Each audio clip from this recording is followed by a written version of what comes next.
Okay, so welcome back to The Young Idealist and my ongoing series on classical German philosophy and post-Kantian thought. Today, I have a very special guest, actually. I reached out to Dr. Calcagno because one of his talks was the moment that got me interested in the work of Edith Stein.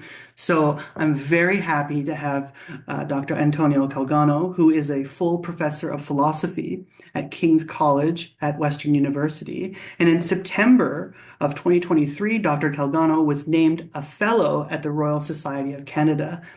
Dr. Calcagno's research includes recent and contemporary European philosophy, medieval and Renaissance philosophy, as well as social and political thought. Dr. Calcagno also works on community, intersubjectivity, statehood, self and personhood, consciousness, humanism, post-humanism, and his current research focuses on the idea of political impasse as possible generative moments of thinking that offers both resistance and new possibilities of selfhood. Dr. Calcagno also works on phenomenological accounts of psyche and personhood, especially in Munich phenomenology, and in the works of Edith Stein and Gerda Welter. Calcagno is developing an account of micro and passive sources of selfhood, especially in relation to psyche, which he hopes to publish as a monograph tentatively titled The Life That Is Not My Own. He's published 5 monographs um, on political impasse, power, resistance, and new forms of selfhood from Bloomsbury in 2022, as well as lived experience from the inside out, social and political philosophy in Edith Stein from Duquesne in 2014, as well as Badiou and Derrida, politics, events, and their time in 2007, and the philosophy of Edith Stein from Duquesne in 2007, as well as Giordano Bruno and the Logic of Coincidence in Renaissance and Baroque Studies from Peter Lang in 1998. So welcome so much, Dr. Calcagno, to be here today with us. Thank you so much, Christopher, and thank you for that very generous introduction. I'm really honored to be part of this series and to be able to speak with you about Edith Stein today. So, thank you.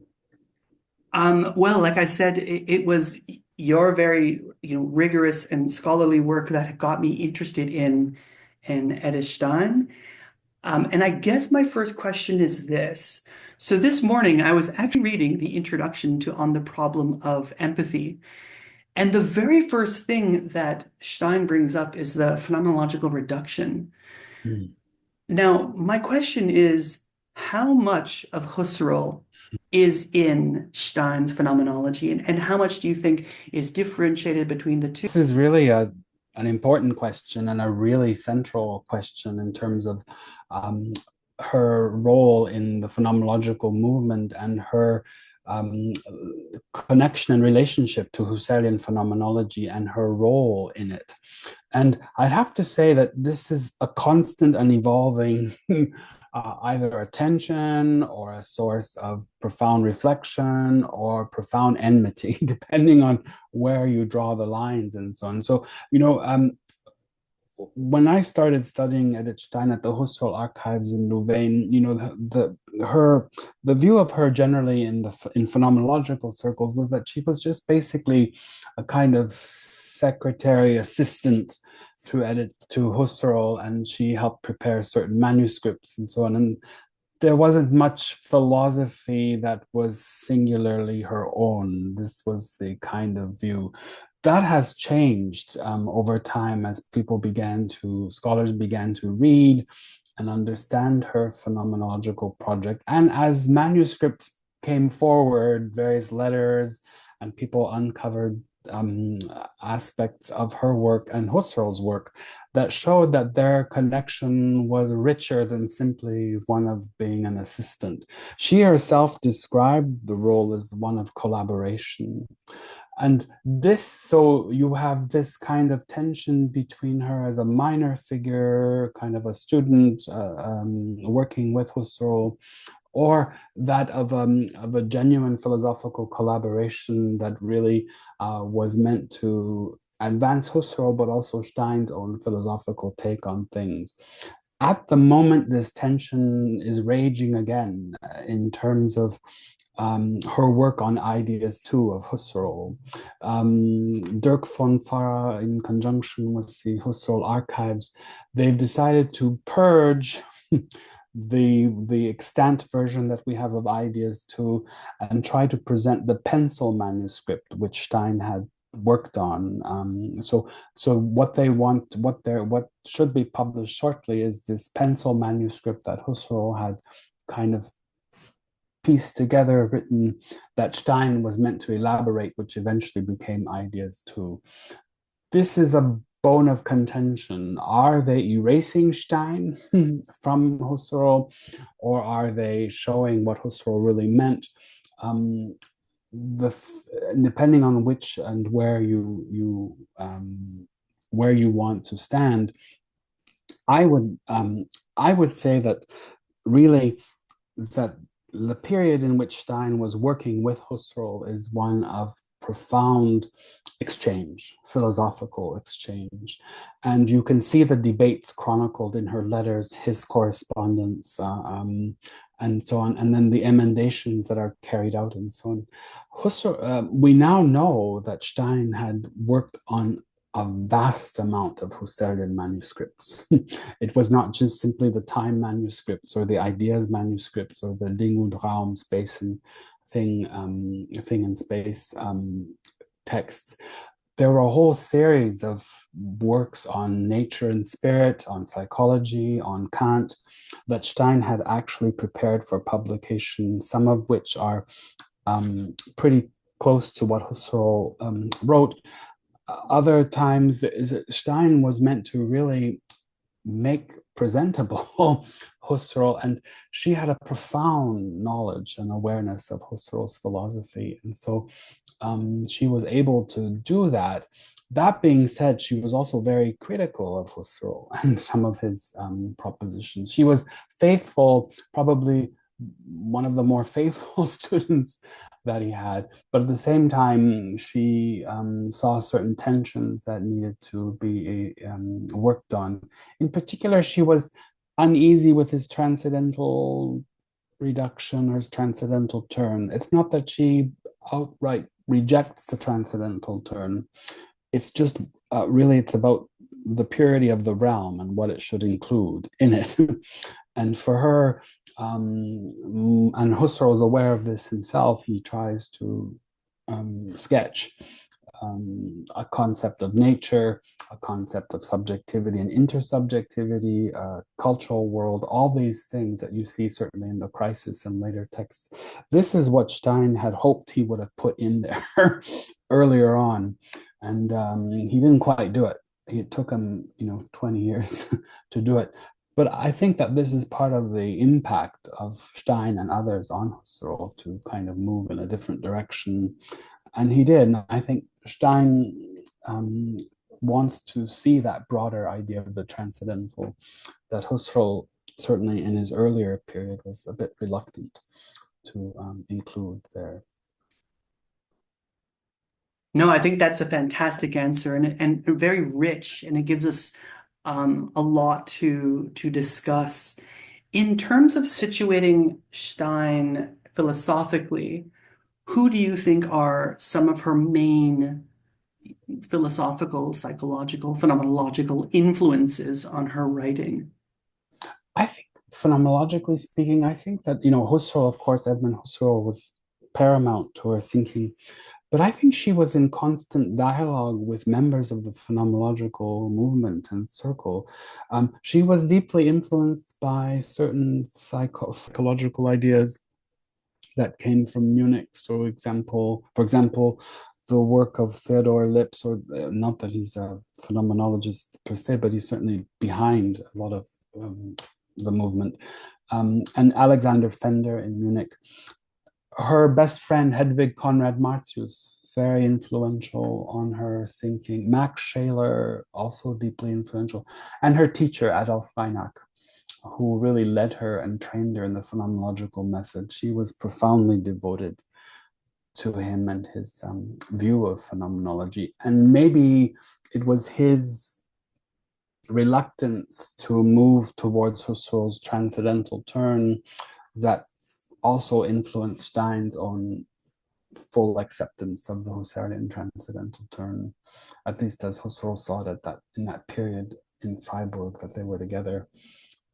That was certainly influential. So I would say her major influences tend to be phenomenological, although we know that she had also read widely in history and other forms of experimental psychology. That's where she started, history and psychology, and she turned to phenomenology. So those influences are there as well.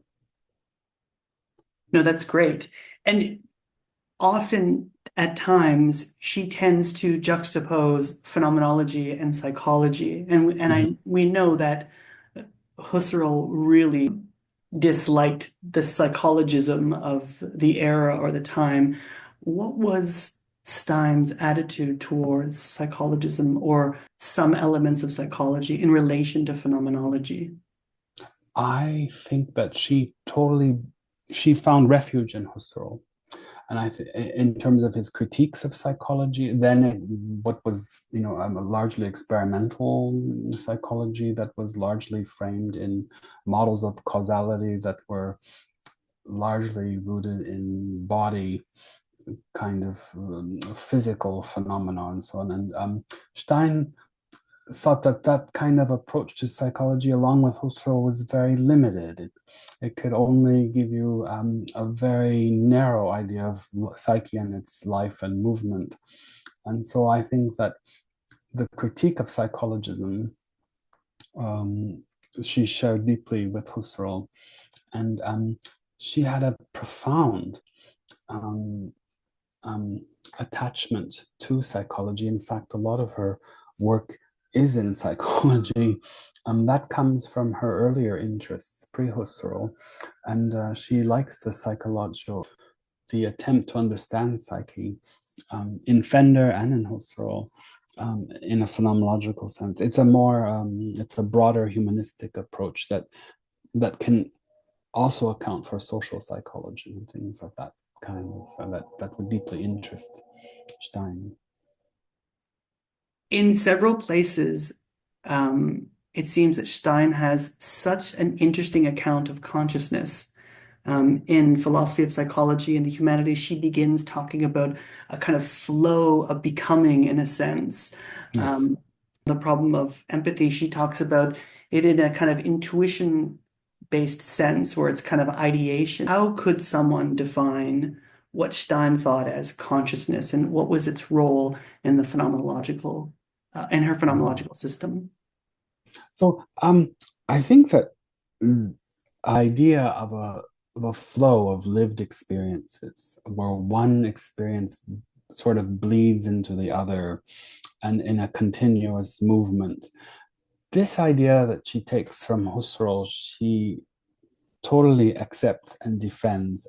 And she thinks that this kind of flow of lived experiences, the becoming of one into the other and the passing of one from the other and so on, this is rich. It bespeaks the very possibility of meaning, of understanding, of grasping objectively something about who we are as human beings, as human persons, and the world in which we live. So consciousness is the site at which things like cognition, things like feeling, things like awareness, things like meaning making, this is where it happens. And for her, this is intimately connected with living. So I think in Stein, you have a heavy emphasis on the livingness of this is probably coming from Bergson as well, whom she read, that kind of life that can emerge from life is not a category for Stein, but it is the living. That's not totally true, because in Potency and Act you have some kind of discussion of life. In her later work you have some discussion of life, but it's not phenomenologically. In the early work it's not as present, but it is the intensity of that kind of living that is rich in possibility for understanding. I think this is what's so important for Stein. I'll say it in another way. if I were to ask you, or I ask my students, where do you live life most intimately? Is it in relationships with others? Is it in relationships to objects in the world? Or is it in relationship to your own consciousness and your own awareness of how things flow and the sense of the self, the sense of meaning? And they would probably say, well, all these three things, but the way in which one understands, well, the way one understands that consciousness and what it offers and so on is probably the most foundational form, in the sense this is where things really come to appear first and foremost. So we don't understand the world unless it is somehow conscious to us. We don't understand others except in and through consciousness. And so it is that fundamental layer that allows contact with self, others, and world that I think is so important for Stein. Yeah, this is something that really is there.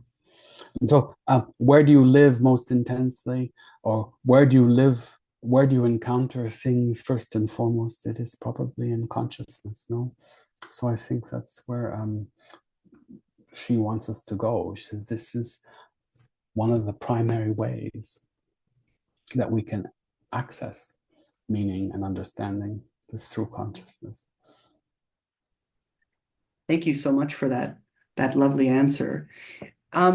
When Stein brings up terms like primordiality and non-primordiality, and she talks about givenness, there's always this kind of very rich, dynamic interplay between the subject and the object, or what's an object, what's a representation, in her terms of talking about joy or an empathy.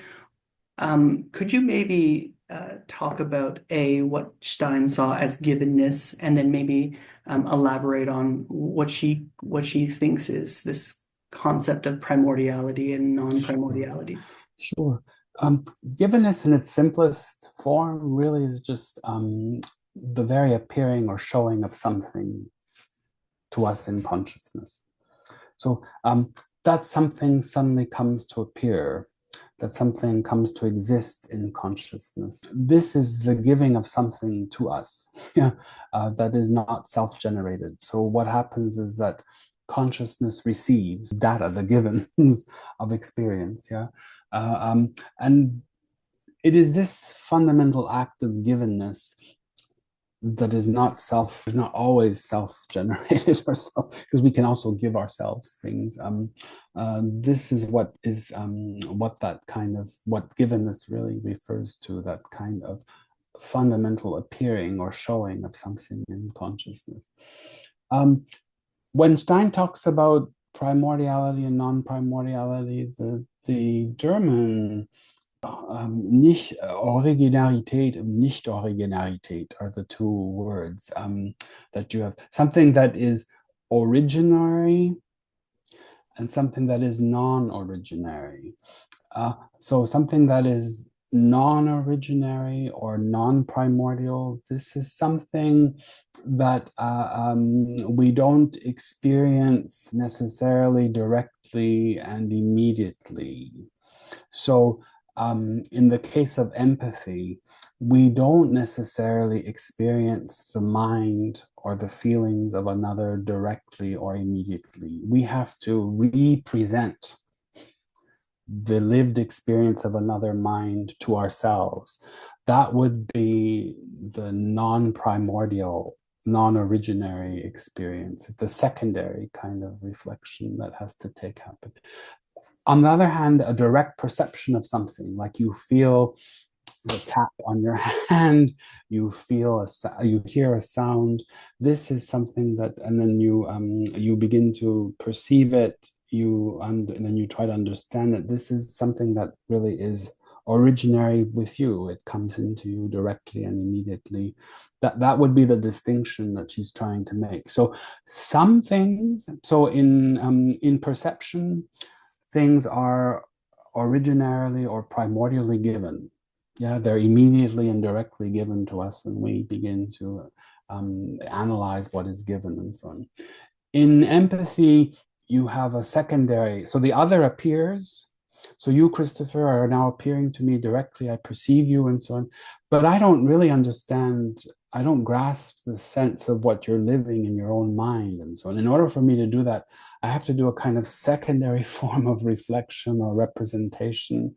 Empath, I have to perform an act of empathy where I analogize sort of your facial expressions, all these different things to kind of grasp a sense of what you might be feeling or experiencing.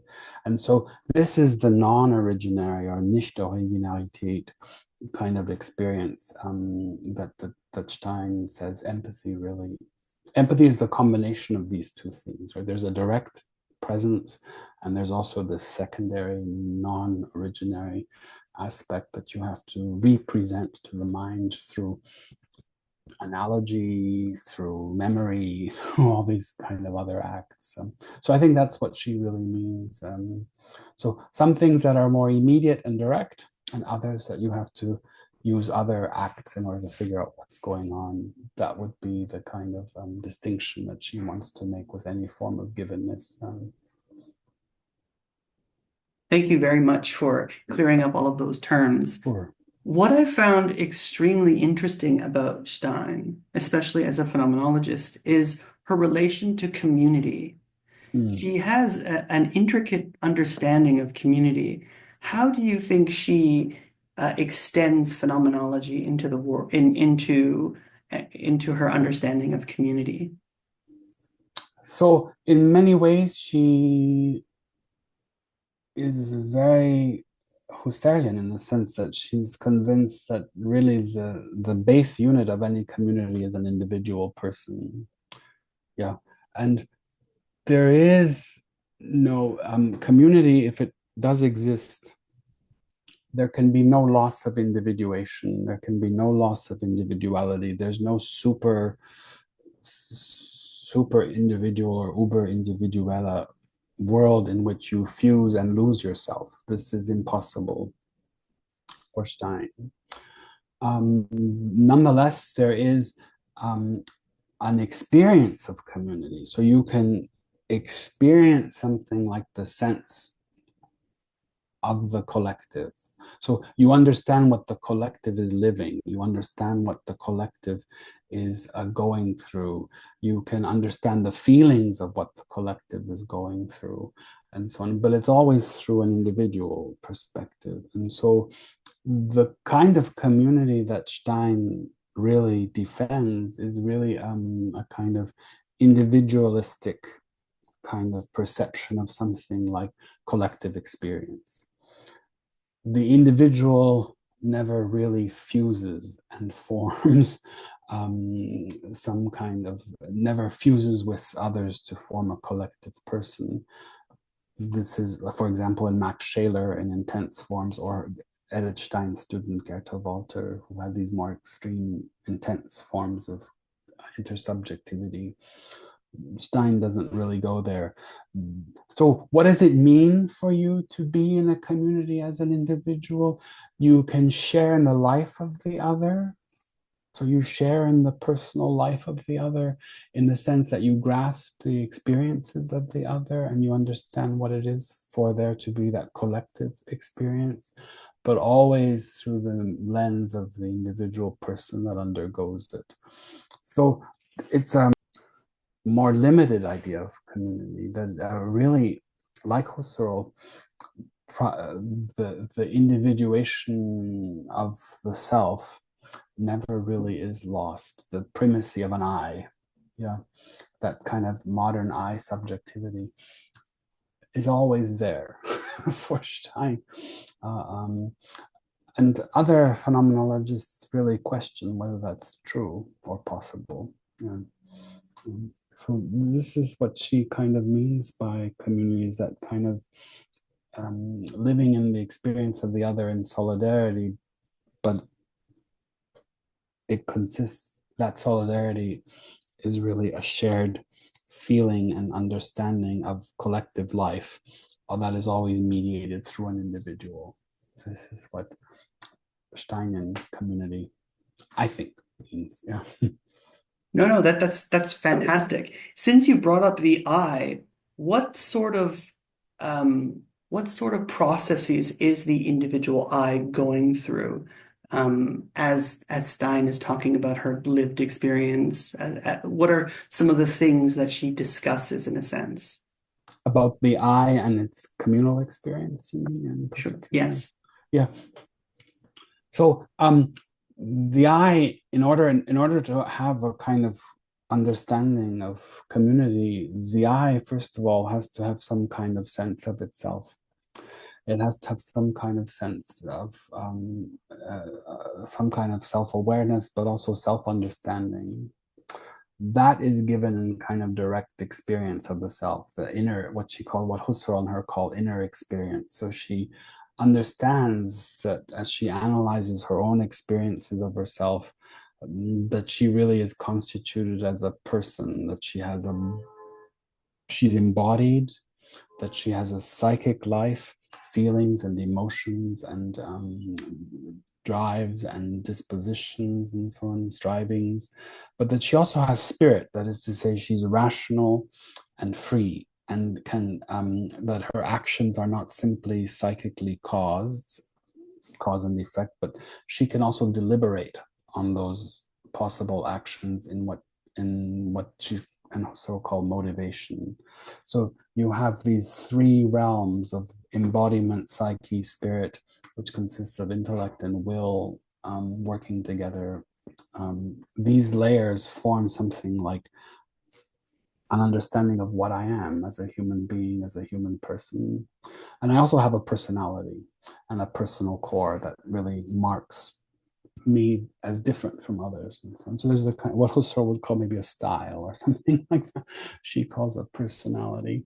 Uh, um, this is what, so this self-awareness allows me to read and understand others who are like me, who are other human beings, other human persons, and so on. And then in empathy, what happens is that I use this self-awareness to kind of compare myself to the other in order to figure out what the other is experiencing. In community, it's not really about empathy. You have something like the experience of a collective life or a collective experience. She gives the example of the death of a troop leader. The soldiers, they have their own individual grief, but at the same time they can also understand what it is for the troop or the collective as a whole to be sad. This experience of community is distinct from empathy. Empathy really is a one-on-one kind of thing. In the collective experience, what you need is you still need that kind of self-awareness and self-understanding, but you apply it to a group phenomenon to kind of unpack what this group is living in terms of the group's own embodiment. So you imagine what the physical embodiment of the experience would feel like. You can understand psychic life of the collective as well as its spiritual or intellectual or life of the will in these kind of movements. So it's this constant layer living of the various layers, the constitutive layers of communal life, always mediated through these layers of personhood that really lets you grasp what the sense of that collective is, that collective experience. So in empathy, the emphasis is on analogy. In communal life, you have imagination that allows you to feel or experience what the community is feeling at the level of embodiment. So imagination does that work. But then you also have just the unique, discrete collective phenomena themselves at the level of whether they're psychic or spiritual that are really unique phenomena that would allow you to grasp them phenomenologically the sense of what these experiences are. No, that was a really rich and very robust answer and very wonderfully presented. This is why I have you here. I really, really appreciate you being here and Thank you. kind of Yeah, navigating us through Stein. thank Can you. I ask another question in terms of what personality is? What is this constitutive self that she considers personalism or personality? Yeah. She describes personality. The word she uses is Persönlichkeit, and it really means, or she also uses the word Kern, a core kind of thing.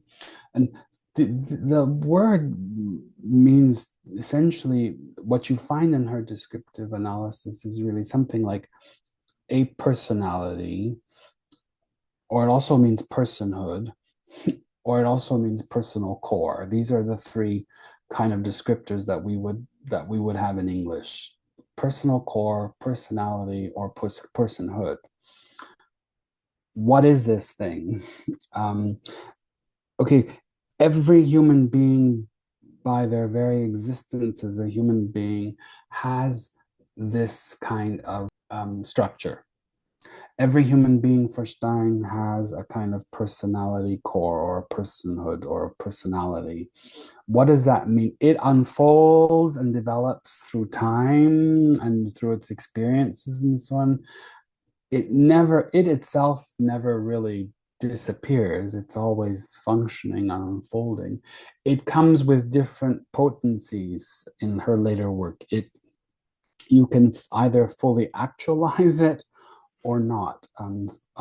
Sometimes you can not actualize it because of structural forces beyond your control or traumas or events, or you can choose not to. Also freely choose not to develop certain aspects of your personality. What is that thing that what is that kind of personality or personality core? It's a kind of unique stamp of character, of way of being and living in the world that is uniquely your own. You imprint on the self a kind of way of existing, a mode of existing that really brings together all these diverse aspects of your being as a human being, psyche, body, spirit, and it configures itself in a unique way. She says that this is phenomenologically justifiable as a possibility, and you see this justification through her analyses of character, in particular, and particularity and individuation.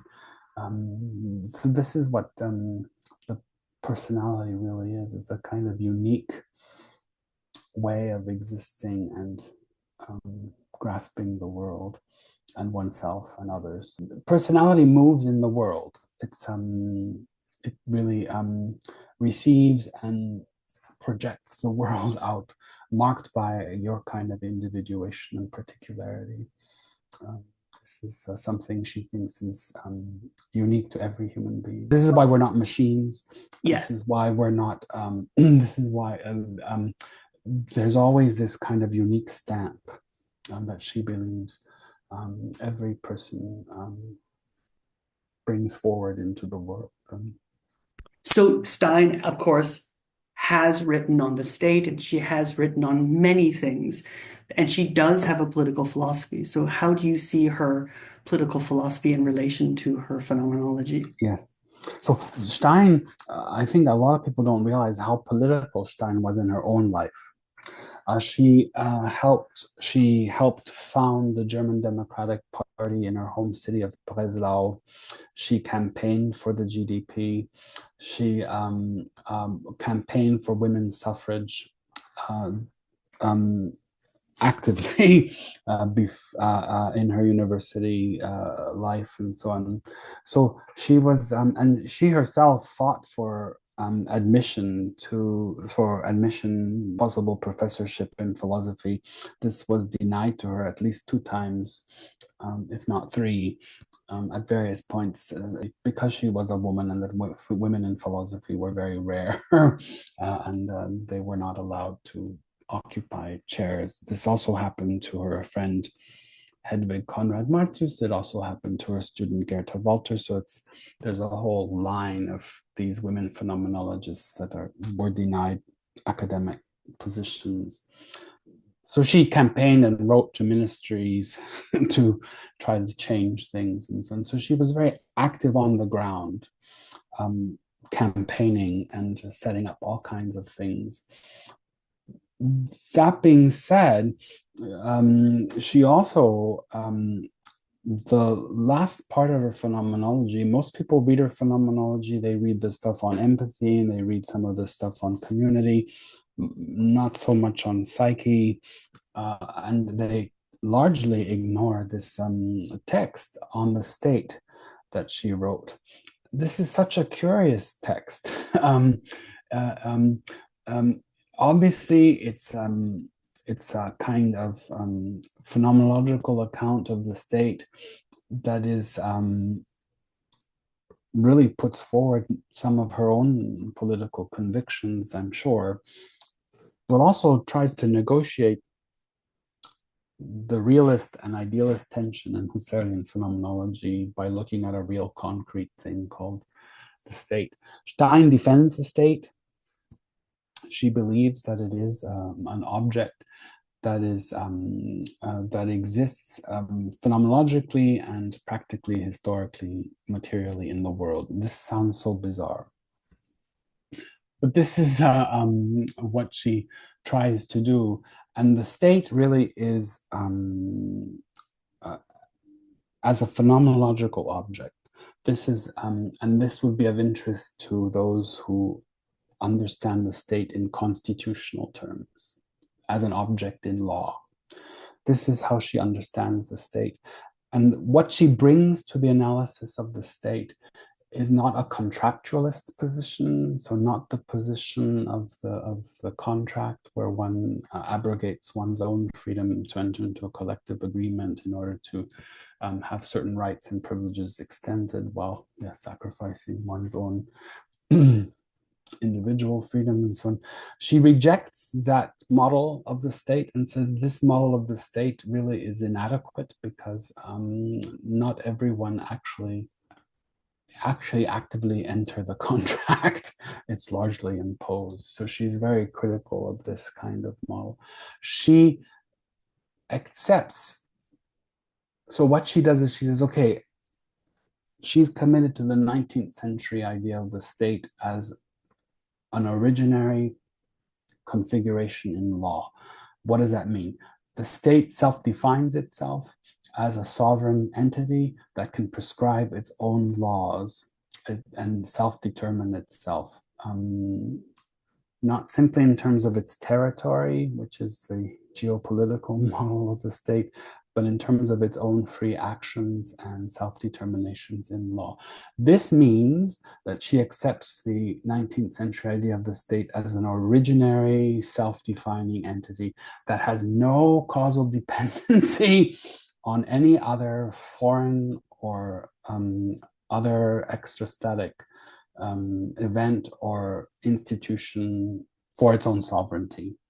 It's self-defining, self-grounding. So it's this really strange originary configuration.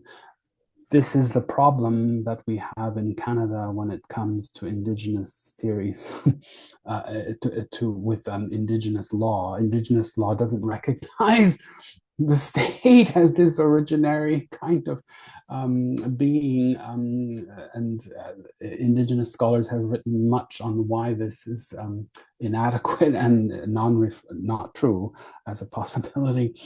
Stein accepts that kind of European idea of this originary being. So it's a constitutional being. That being said, what she introduces into the state, the theory of the state, is, and this is unique to her. I think this is so. A lot of what is unique is that she introduces a new model of sociality. So rather than the contractual gesellschaftliche societal model, where the state has a certain kinds of objective ends, she says the sociality of her state needs to be thoroughly communal. There has to be a solidarity between lawgivers and law followers.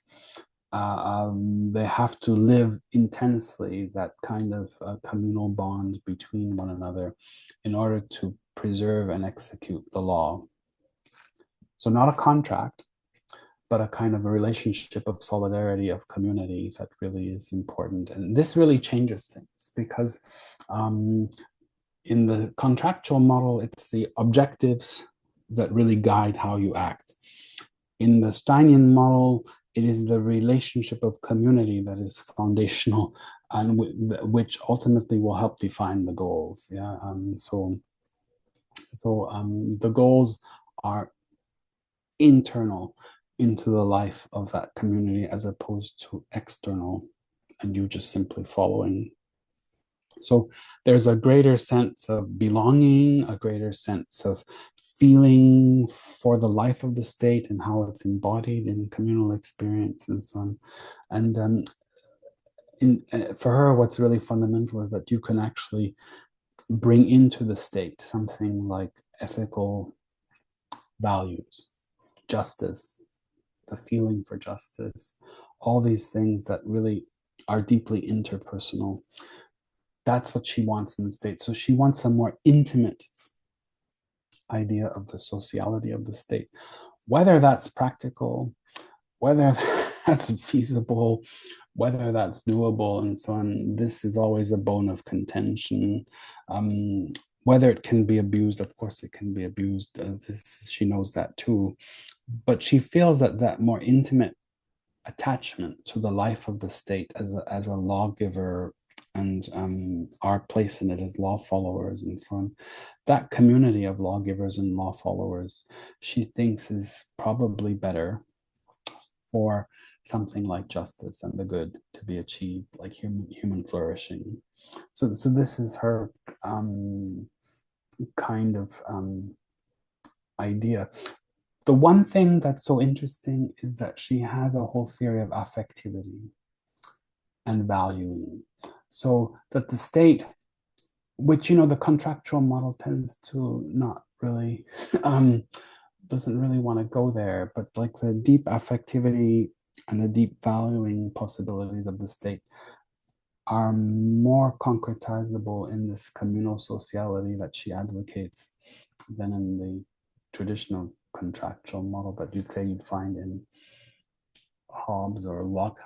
I mean, Hobbes and Locke have lots of affectivity, but it's often negative. Yeah, things that we want to avoid. Yeah, excess. This is not the Steinian model. The Steinian model really is more positive in terms of its affectivity. So the feeling for justice, being moved for justice, the love of the good, the belief in something communal, shared enjoyment of being together in something like the state. These are the more positive things that Stein would thinks can be achieved in her communal model as opposed to the societal. How would you define her anthropology, and what is she trying to disclose for us? I think, thanks. That's a great question. I think that though it's true that when you read the early phenomenological works, there's a lot on the notion of the human personance, and this is foundational for Stein. She doesn't use the language of philosophical anthropology in those. Maybe that's because she's a little bit skeptical of that kind of movement, either coming from France or in Germany itself, right? Galen and others, and that certainly was in the air in all kinds of different forms. That being said, by the time she moves to the 1930s and she's teaching in Munster and so on, she's become religious. She's deeply in touch with various aspects of Catholic philosophy, Christian thought, and so on. She's appointed at the Munster Institute to teach something like philosophical anthropology. It is not the same necessarily as what she was doing earlier on. it becomes a little bit different in the sense that the anthropology that she tries to develop um, tries to make room for two deep considerations that she's very worried about in her own life and her own world in Germany. One is ethics. I think that as she moves into the 1930s, she sees the collapse of her own society, and she certainly knows the impending rise of National Socialism and what it means. And she lost her job on account of it, teaching position. She's trying to forge in and through her philosophical anthropology in this later work profound ethical possibilities that really don't appear in the same way or even at all in some cases in her earlier work. And the second thing is the religious dimension that she wants to bring forward the possibility of some kind of religious ground. For those interested in religion, you can certainly unpack the religious or theological aspects of her thought as kind of focusing on some kind of intimate relationship with God.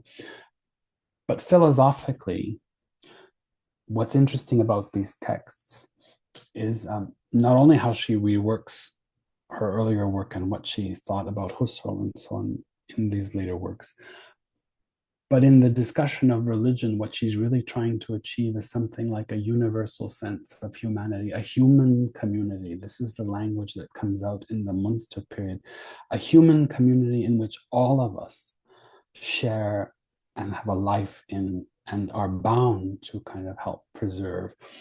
This is an ethical response to nationalism, to breakdown of culture, to the growing hate. So the anti-Semitic, the anti-Jewish laws, but also just the hate of other nations, that she sees and other groups that she sees growing in Europe as it moves towards this fascistic kind of world. And so she's trying to justify something like a universal humanity in which we all share that then behoove, if there is something like a universal humanity, this has certain implications in terms of rights, obligations, responsibilities, ethical behavior, and so on. I think that's what's so fascinating about that Munster period. So it's the pushing of the ethical demands that arise from something like the reality of a universal humanity and a universal, yeah, this is what is fascinating. And she thinks that it can have great appeal, great force, and not appeal, great force, to use the Kantian word, whence the force of the imperative, that ontological reality of a universal humanity forces us to behave in a different kind of way. I think this is what's there. Jacques Maritain, the philosopher, she had an exchange with Maritain. They wrote to one another, and Maritain's own writing on and his own active campaigning to have something like universal human rights after the war and various declarations recognized and so on. I can't help but think that Stein also helped and helped develop those kind of ideas as well that maybe Maritain brought forward in his own thinking as they were writing these different conventions and so on after the war. A universal collective humanity in which we all share. It's a real thing. It's not an abstraction. It's not an empty concept. It really is a real thing, and I think it's a real thing. Often in German philosophy, generally, you find Marx has it. Certainly, not in this way, but he certainly has a form of it. Making an ethical appeal for some kind of better world. I think that's what's philosophically important about the anthropology. Thank you very much for that. And again, highlighting the important ethical and communal elements of her thought. How much of her phenomenology changes in this late work when she becomes a little much more um, much more in connection with Catholicism? Because just one last thing, in The Science of the Cross, I was reading, this a couple of days ago. There's this part where she's talking about the dark contemplation and the removal of the senses, and there's still a lot of phenomenological imagery going on Mm. in the work. But I mean in terms of like finite and eternal being and maybe potency in that. That's a great question. You have it's also another she's such a controversial figure, she tries to blend these two worlds, and she has critics on both sides, including Husserl himself. But when you read Stein's own accounts of what she thinks of what she's doing, yeah, she sees no she sees herself being completely faithful to phenomenology and to Husserl, and she sees herself being faithful to the scholastic tradition. Her project, she looks at these two different traditions and she says, you know what? You're actually, you share something. My job is to create the synthesis that will allow you to see how much in sync you are with each other and so on. And so she looks at Husserl's idea of essence and the phenomenological tradition, the larger phenomenological tradition of essence, in particular that developed by Hedwig Conrad Martius or Jean Herring, her friend, and and she looks at Thomas Aquinas and she says, "Look, you both believe in something like an essence that is graspable, which and an essence, whether you call it a sense in the phenomenological term, a meaning or a sense, or whether you call it just the being of something in the phenomenological, in the scholastic tradition, you're really saying the same thing, that human beings, in order to understand the world and to understand themselves and others, it is this thing that we do with essences that really is foundational, that allows us to grasp what something really is truthfully." And she sees, so she accepts what Husserl says. She says, look, Husserl understood that the idea or the essence of something really is a gateway, is a pathway to understanding the very being or a sense of what something is. And she agrees with that in Thomas and Thomas's understanding of and reworking of Aristotle and Plato to a certain extent of what essence is. What she adds, is Scotus. Scotus and her friend John Herring and Hedwig Conrad Martius. That's the other part of the dialogue. She accepts the possibility of real understanding achieved through essences, whether it's in Husserl or Thomas. But what she also pushes for is a kind of an understanding of the very particularity and individuation of a thing. So it's not that just that we're human beings, it's that there's a Christopher and an Antonio in the world that also have particular essences, individuated essences that are related but distinct from the larger essence of human being or human person and so on. This is what she wants to capture through the discussion of Scotus and Conrad Martius. So you get essence in Thomas and Husserl, and then you get essentiality, sometimes translated as the Wesenheit of the particular thing. So she adds that other layer, and it's the addition of the layer that allows, not only the reality of particular things and the knowledge of them to be made possible for her, but also extends the doctrine of it. So you get the double doctrine of essence. the essence of a radical particularity is possible. Yeah, so really, in the end, what does she give you? She gives you an epistemology of form, of essences or ideas. That this is how the mind works, and she adapts various Husserlian categories and Thomistic logical categories to show how they're really doing similar things.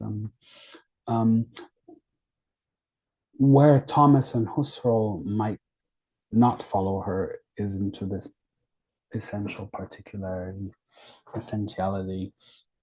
This, I'm not sure they would go that far. Scotus probably would, but not, yeah. So there is a difference, but the difference lies in a larger scholastic debate. Um, One of the great things about having these discussions with academics and scholars and professors like yourself is actually seeing the passion kind of in your eyes as you're discussing someone as pivotal and as important as Stein. So I can't thank you enough. I share that same passion, even though I'm yeah, just a new learner in her ideas. One last question, just sure. to end it off. So here is my last question. How did you get interested in Stein's phenomenology and her philosophy? And Hmm. lastly, do you have any new projects that you're working on that you'd like to share with all of us? Sure. Um, I I came so when I was an undergraduate at the University of Toronto, it was largely in those days it was largely a history of philosophy program, and we had many departments of philosophy because it was a college-based system with the main department. So every college, well, the tradition, the four founding colleges all had their own philosophy departments or whatever. And so I was at St. Mike's, and we had a couple of phenomenologists there. They were mostly Heideggerian phenomenology, some Husserl. And so I was exposed to phenomenology and so on. No one ever mentioned Edith Stein. No one ever mentioned anything other than Heidegger and Husserl. These were the two founding figures. But one Sunday I received the New York Times, and the Sunday Times was always a huge event in my day as a young student. It was an enormous, huge Sunday edition. There's just huge, and on the cover of the New York Times there was a picture of Edith Stein, and the headline read "None Canonized."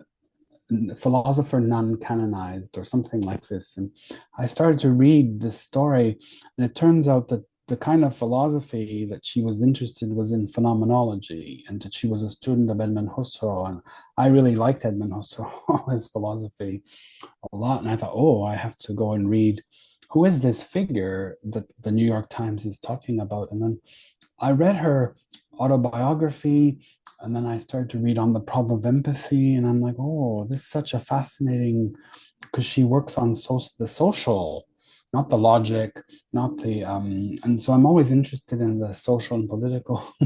I thought, oh, this is someone I need to study. And then as I read her autobiography, I'm like, oh, this is a life. This is someone who had such an interesting life.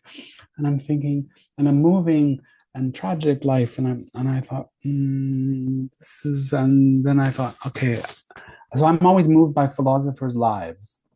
I, uh, more than the ideas, in the sense that do they live their ideas, and do they have a philosophical life? And I think Edith Stein was one of those people that really had led a philosophical life for me. And I thought, okay, this, I'm on board. I like this philosophy. I like this kind of existentializing of philosophy. This is something that I'd like to do myself. So I became deeply attracted to her as a person. So that's my story with her. And then I just kept. It was very hard, you know, to find texts. Now it's easy, but it was not so easy to find texts that were hers, and we had only partial publication.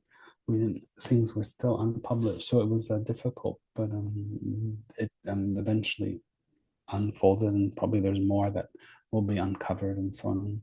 So what I'm currently working on at the moment, I'm doing two projects. One is a work on Goethe Walter. Goethe Walter was the student of Edith Stein and Husserl in Freiburg. She came from Munich and was deeply inspired by Munich phenomenology. What's so fascinating about Goethe Walter is she was a political activist. She came from a long line of socialist activists and philosophers, and she came to phenomenology. She loved it because it gave her a perspective of the inside, of the inner experience of human beings, what moves them to change the world and so on. So she wrote a lot, and a lot of her work isn't really known. And I've been piecing together through archival work and her published texts a kind of broad account of her philosophical system. And it is a rich system. It is very different than Husserl and Stein. In many ways, it's more radical phenomenologically and psychologically. What's so fascinating about Goethe Walter is where she breaks from the phenomenological, where she can't accept certain phenomenological givens. And then she develops different accounts of psyche, different accounts of sociality, different accounts of politics, different accounts of the paranormal or the parapsychological, different forms of intersubjectivity, the unconscious, drive. So you really get like this interesting phenomenological body of work. So my goal is to help us understand the totality of that kind of phenomenological intervention. And so that's one project. I'm almost finished that book. The second project, I'm also interested in contemporary social phenomenon, and the phenomenology always helps me understand them. I'm curious. We live in an age of empire. We've always lived in the age of empire. we have a dominant Western kind of empire, imperial kind of structure that is very forceful, continues to operate, and so on. And what's interesting is the selfhood that comes out of that imperial Western philosophical tradition. And it's a pretty radical idea of the self. But I find that as things break down, as things are changing, and that sense of the I, that sense of the self, that the autonomous, sovereign individual, self-directive, free, and so on, is facing in very deep ways, personally and structurally, the idea that it's not really in control of itself and it has to come to terms, the self has to come to terms with the fact that it really doesn't control very much at all. And so I think this creates a kind of, you have the dominant ideology and narrative that tells you you can decide, you're free, you can choose, you can do, you can act. And then I see this in my students. When they look at the world, their possibilities are so limited in terms of they feel themselves limited in terms of a climatic future, in terms of the possibility of genuine and meaningful work. All these things just seem to be harder and almost impossible. And so you have a kind of dominant ideology that tells you can do whatever you want. And then the reality of the world that we live in is that these possibilities are so controlled and so minimal that this creates a kind of schizoid split in individuals as they try to negotiate the real limited idea of a self and self-determination and the narrative that we create to talks about the self and freedom and all this kind of stuff. And I would like to explore the tension between this idea of a modern self that finds itself no longer really capable of living its own ideals, and the effects it has on us. And I think it creates a lot of suffering um, in um, in certainly people embedded in Western frameworks yeah, of power and dominance. So this is what I would like to, and then maybe we never really had a self in the first place. So this is the kind of project that I would like to explore.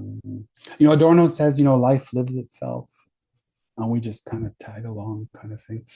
This is the kind of idea, but except I'd like to do it through the I or the self. Well, these Yeah, are fascinating projects. And when you finish, or when you've got a um, nice grasp, or I know you already do, of Goethe Walters, I would love for you to come back here and we can do an episode on her life yeah. and thought. I'd be so happy to do that. I'd be so happy to talk about this radical phenomenologist who really is brilliant and so complex and unique. I think that she's been so sidelined and marginalized. And the time has come now to really fully evaluate her legacy and her phenomenological import. So I'd be happy to talk about Goethe Walter with you. Yeah.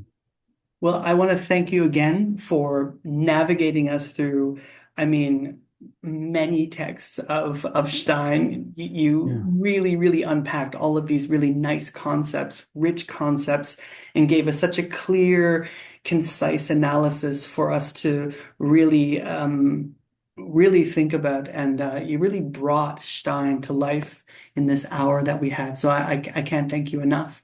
Thank you, and thank you for being so kind and so generous with your time, and for reading Stein and in such a complex, sophisticated way. So I'm very appreciative. So thanks for that.